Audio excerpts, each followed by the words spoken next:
Hello there, dear YouTubers. My name is King1993, and today is another day of me trying to explain another super mecha champion mecha, and today's mecha is called Jojo. So, without further ado, let's get started. Now, Jojo is a type of mecha that you will definitely need about 20,000 of these gold coins or whatever it is called in order to get this mecha. Now, what is the ability of this mecha? This mecha has normal primary shooting capability, secondary shooting capability, which can also be used as a remote control bomb. Okay, and it has tactical skill. Tactical skill allows this mecha to go from one place to another. But if this mecha were to encounter an enemy mecha while uh, using the tactical skill, then the enemy mecha will definitely get a large quantity of explosive damage. Okay, and this is the normal jump. So that is basically how this mecha is. Now, in terms of this mecha's ability, this mecha has burst and assault type of capability. Now, burst, I doubt about that. Maybe the tactical skill is what the thing which causes this mecha to be called as a burst type of mecha. Now, assault type of mecha are basically like that they suddenly go to a certain place and attack them. So yeah, from that point of perspective, I would say that this is 100% accurate. Now, when it comes to the battle, obviously it is a close range and a mid range mecha. Okay, so these are the thing, and for some reason it has a large quantity of shield. Not many mecha in this game has this large quantity of shield. Okay, so to further demonstrate this mecha, let's go to the training ground to actually talk about that.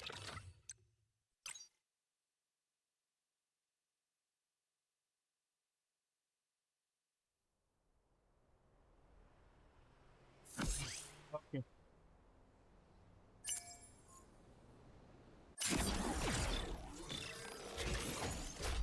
Okay, so the thing is, this is actually a very high quality mecha. Like, its tactical skill is good enough for this mecha to be used for multiple different places. Rather, I would suggest that if you are looking for a mecha that can go to higher places easily, just get this mecha. Okay. Now, other than that, let's talk about the mods. Now, when it comes to the mods, there are attack mod module. Okay, sorry, not mods, modules. Let's talk about the modules. Now, when it comes to the modules, there is attack module, and in the attack module, there is boost reload, and there is light cartridge. Now, boost reload is basically 15% explosive area and damage for secondary weapon. So it basically means when you use this boost reload, every bullet is gonna be more is gonna have more AoE damage, and the secondary weapon will also gain another AoE damage. Okay, whereas the light cartridge, what it will do is basically take 20% less reloading time. Okay, and the primary weapon will gain 20% more fire rate. Okay, so obviously from that point of perspective, choosing this is going to be more important than choosing this one. Okay, now let's talk about the defense module. Now, when it comes to the defense module, there are two of them. Both of them are useful, but both of them are going to be useful in two different ways. This unyielding spirit is going to be useful if you were to use core 2, and this 50% of less damage dealing is gonna be useful if you were to be using core 1. So from that point of perspective, if you are using core 1, then obviously go with fearless charge because you will be taking less damage while you are using the tactical skill. And if you are planning on destroying this mecha every time in team deathmatch, then obviously core 2 is the best option from that. And from that point of perspective, using this unyielding spirit is gonna further enhance this mecha's ability to maintain its durability. Okay, so from that point of perspective, obviously when it comes to battle royale, okay, losing your durability is not the best option. From that point of perspective, using this fearless charge is going to be a lot more important than using the unending spinning spirit in the battle royale. But when it comes to the team deathmatch or anything of those category, then this unyielding spirit and this self-detonating smg is going to be more important. Okay, now when it comes to this propulsion module, it is written here that the overall tactical skill, or let's say combat skill recovery, is gonna be take 20% less time. Okay. Or if you use this dynamic joint, then movement speed will increase for 5 seconds after using the tactical skill. Now, obviously, this 5 seconds is a lot when you are in a team deathmatch, but in a battle royale, this 5 seconds is not a lot. Okay, so from that point of perspective, if you were to use this in team deathmatch, obviously this dynamic joints is a good one, but for battle royale, having more tactical skill is going to be a lot more important. So from that point of perspective, I would say that using canister cycle is going to be a lot more important in battle royale, and dynamic joints is going to be a lot more useful in a team deathmatch. Okay, now let's talk about the last one. Now both of these are going to be useful uh, in both team deathmatch and in battle royale, but it depends. For example, this contaminated ammo, what happens is when you basically hit the enemy and you destroy the enemy,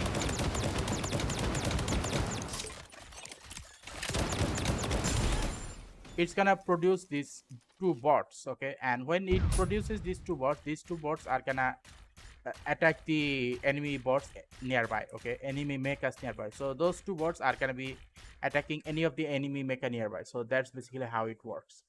And let's say I draw it.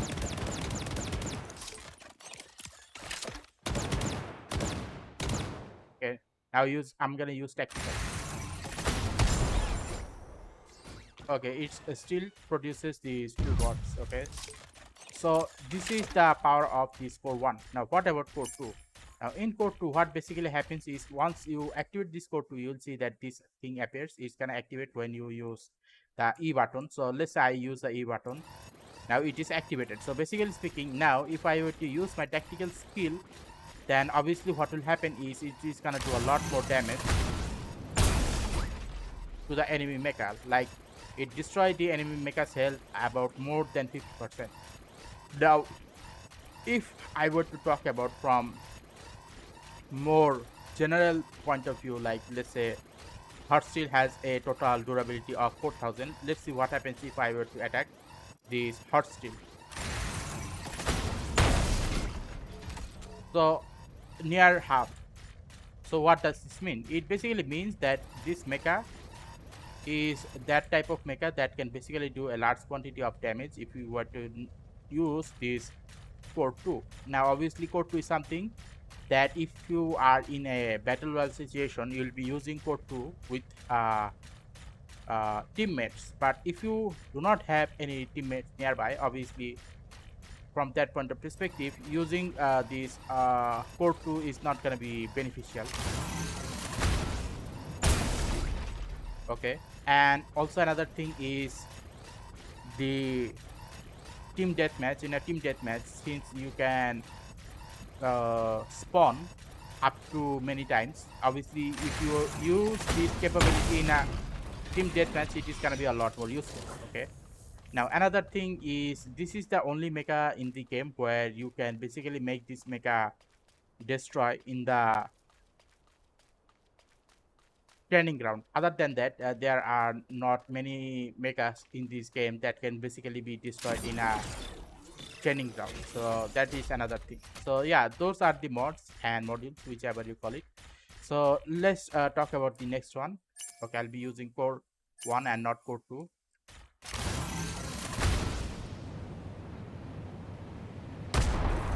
Okay, now let's do some long range and short range test. Okay, so when it comes to the long range test, obviously as you can see here, if you do one single shot at a time, even then the accuracy is extremely bad. Like I am trying to hit on the mecha that is on the top, but it somehow managed to hit the mecha on the bottom. Now obviously no one is gonna be playing like that. So if I were to use a continuous shot,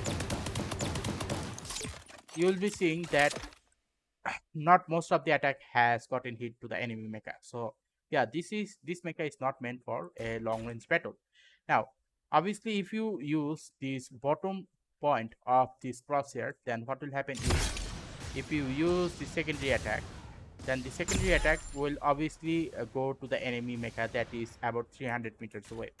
So yeah, if you are planning on hitting the enemy mecha with a secondary weapon that is 300 meters away, make sure that the bottom of the crosshair is actually pointing towards the enemy mecha, and then shoot at them, and then it will be doing damage. Okay, so yeah, that much of a good uh, this mecha is in long range. So in long range, if you want to do about 400 damage to the enemy mecha, just hit them with the secondary weapon. Okay.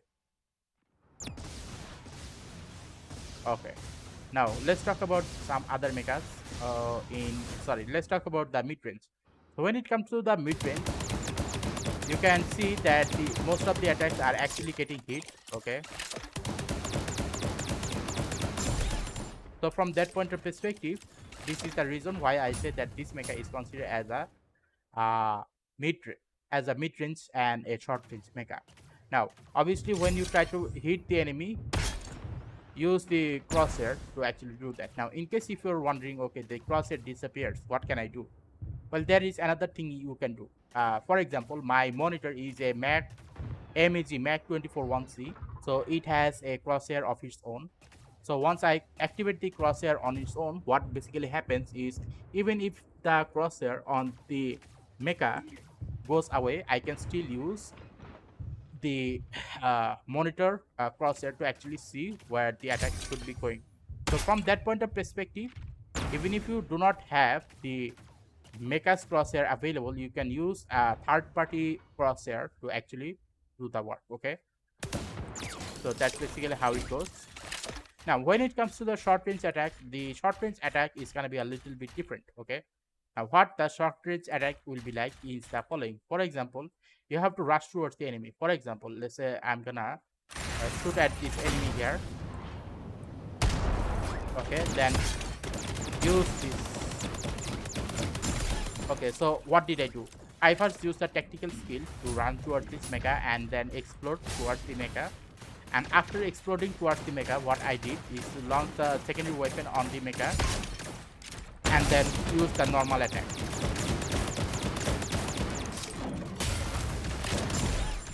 See? By doing so, what happens is you will be able to destroy the enemy mecha a lot faster. So you have to use this technique, otherwise it will be not be efficient. First of all, use the tactical, secondary attack, primary attack, and then it is all done. If you don't use this tactics, then what will happen is the enemy mecha will at the end, it's still gonna have enough durability to actually hit you back. So that's the thing. Now, those are the thing when it comes to the long range, mid range, and short range. Now, let's talk about this mecha's tactical skill. Okay, now how does the tactical skill of this mecha work? So when I use this Q, okay, what happens is this mecha starts to transform and launch towards the enemy. Then afterwards, I actually cannot use my mouse to maneuver where it is gonna go. I have to use my up, down, or left, right button. So let's say if I were to shoot somewhere, what I have to do is to use my use my keyboard to actually maneuver to that place. Okay. So let's say I wanna go to a higher platform. So what is the first thing that I can do? I can aim at that place and then cancel the tactical skill by using the Q button again, and the tactical skill is basically gonna stop, and then afterwards I'll be able to land on this higher platform. So that is basically how this mecha works.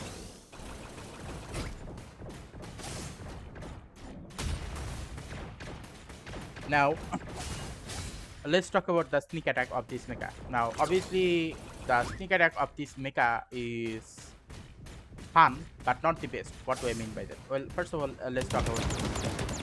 So if your crosshair can actually meet the enemy mecha, you can basically shoot at the enemy mecha. Why is that? Because it is a visual defect.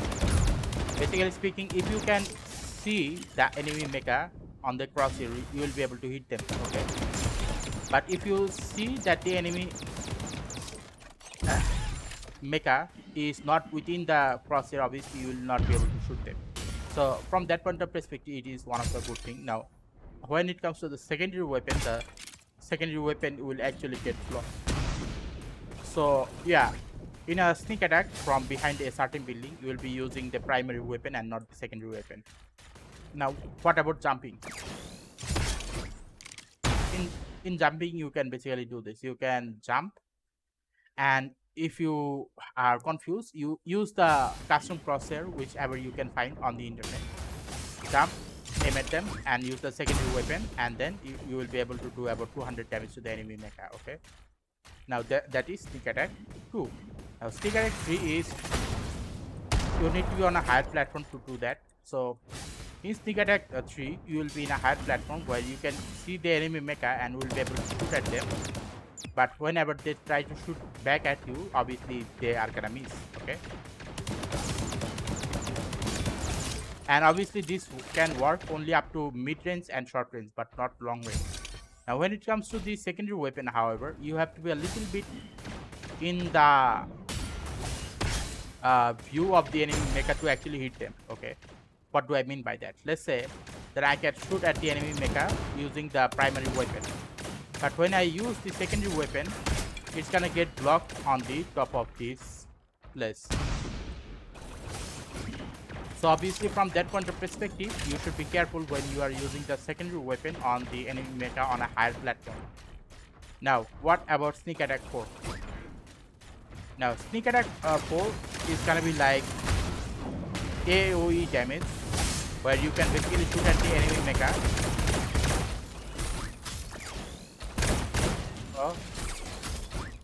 Where you can basically shoot at the enemy mecha without even being able to see at them. So this is basically sneak attack 4. Okay. Now let's see what is the total duration. Sorry, the distance.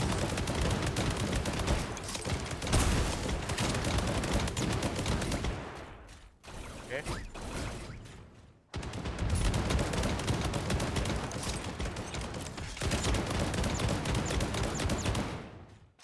So 12 meter.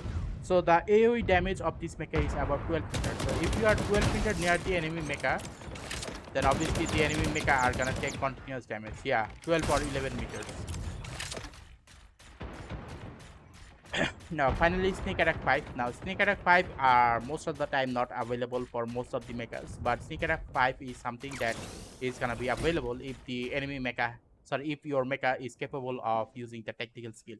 So what is the sneak attack 5? So let's say you know that the enemy has lost a large quantity of health.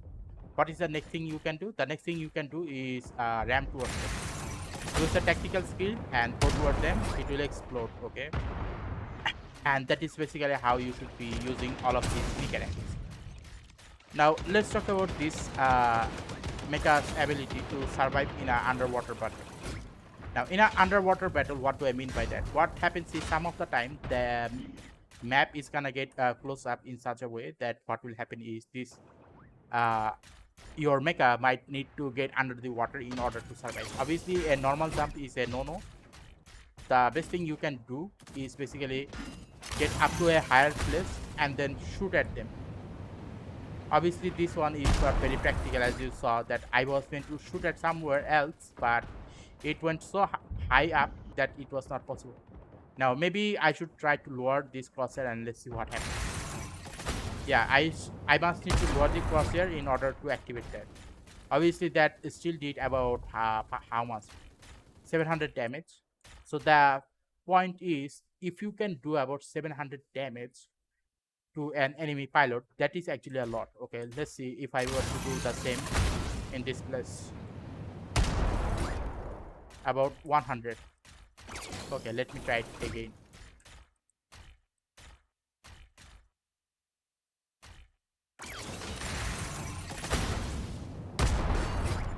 Okay, it does about 100 damage to the enemy pilot. So if the enemy pilot loses about half of his health, and then after every 9 seconds, you will be able to use this ability on the enemy pilot, or let's say on enemy vehicle. Then what will happen is, even if you are in an underwater battle, the shockwave of the tactical skill is gonna cause them to lose the ability to hit you back. Okay, So basically speaking, the ability of this mecha to survive in an underwater battle is actually very high. You can do that, or the other thing that you can do is basically you use the tactical skill to run away from that place, because the tactical distance of this mecha is actually quite high. Okay, like how much high is it? So let me put a mark here, and then let's see how far it can go.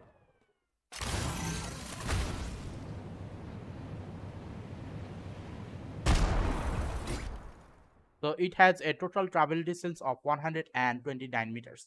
So in a 129 meters, even the ion cannon will become a lot dull in order to use that. And obviously, you can use more tactical skill recovery and give this mecha the ability to run away from that certain place even better. By doing so, what will happen is your ability to survive in an underwater battle is gonna be even higher. Okay, so what I'm saying is that this mecha's ability to survive in an underwater battle is extremely high. Okay, so these are the maximum thing that I can say about this mecha. Another thing I forgot to mention. Okay, so that is the secondary weapon. So when it comes to the secondary weapon, you can basically put the secondary weapon on an ally, and if you cause the ally to go near to the enemy, then what will happen is that that thing is then gonna explode when it is near the enemy. See,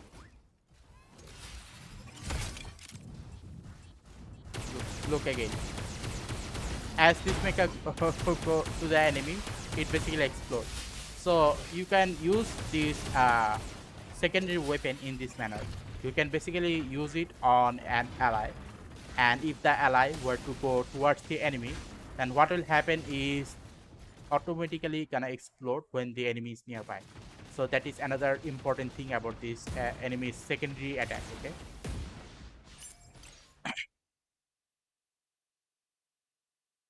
Okay. So let's talk about this mega uh, mods. So which type of mod would I give this mecha?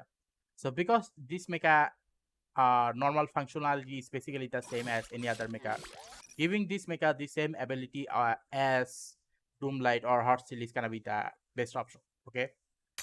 For example, when it comes to Doomlight, the mods which I have given Doomlight are the following.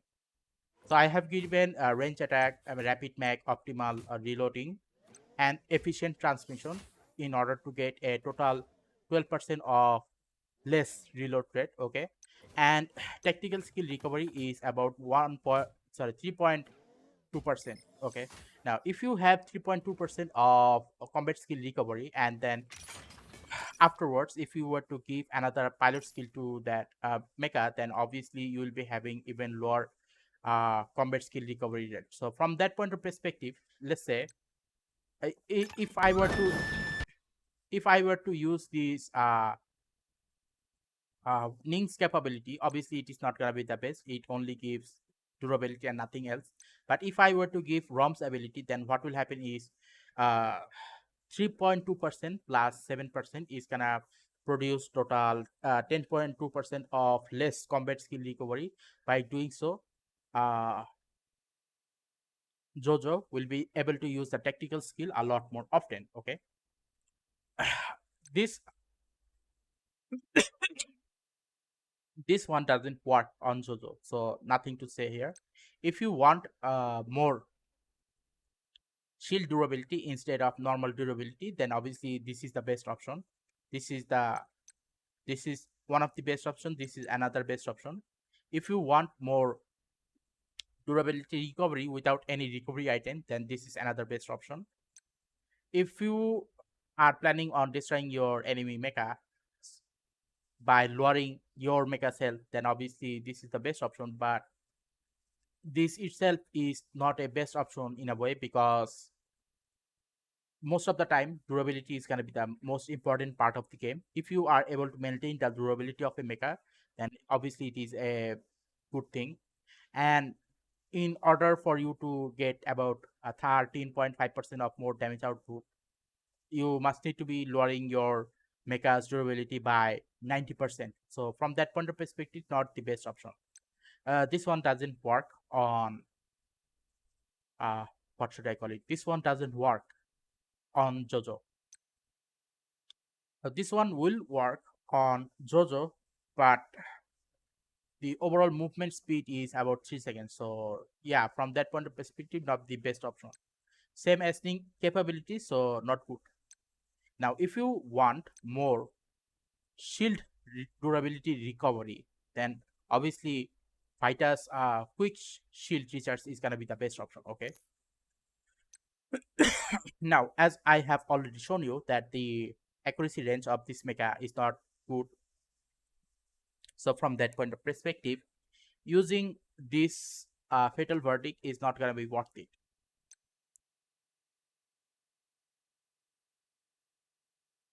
Now, because Jojo has a total bullet count of 15, giving it more reload rate is gonna be the best option. Okay, because the faster you are able to reload, the better it is. Now, this is a good option because if you were to have this ability, then what will happen is you will be getting 15% more recovery item if you have a recovery item. Okay. Now, this one is the best option if you are near the enemy, but this one will only work at the end part of the battle royale. Okay. Whereas for this one, it is gonna work at the beginning part of the battle royale. So obviously, they are counter intuitive. Now, if you want to do the maximum damage of 22 percent of total damage output from the primary weapon for 7 seconds, which has a cooldown of 9 seconds, then obviously this is the best option. So by doing so, what will happen is you don't even need to hit at the enemy. You just need to use the secondary weapon, and then immediately afterwards, the primary weapon will get a 22% of more total damage output. This one is not gonna work uh on Jojo because Jojo cannot stay in the air. This one is also not going to work on Jojo because Jojo's attack pattern is continuous. So from that point of perspective, this is not going to be useful. So what are going to be the useful one? Okay, let me give you a short version of that. The best one is going to be Rom's ability if you want to do tactical skill recovery as fast as possible. Then the other one is going to be Eoris. Eoris if you want more durability recovery without any durability recovery item. Fighter is gonna be more important if you want more shield recovery without losing too much time. Norma is gonna be the best one. Okay, these are gonna be the best. Okay, Norma is gonna be the best if you want to do more damage output. Ivan is gonna be the best if you want to do more. Uh, if you want to have more shield durability instead of normal durability. And Cyrus is gonna be the best if you want to use the reloading option a lot more often. Okay, so these are gonna be the best pilots which are gonna be useful, best pilots which are gonna be able to provide you with the best mecha skill. Okay, so this is basically how it goes. Okay, so anyway, if you like this video regarding of how to use Jojo, then please give a like and subscribe and click the bell notification icons in order to get more of this type of topic on a regular basis. Thank you and see you again next time.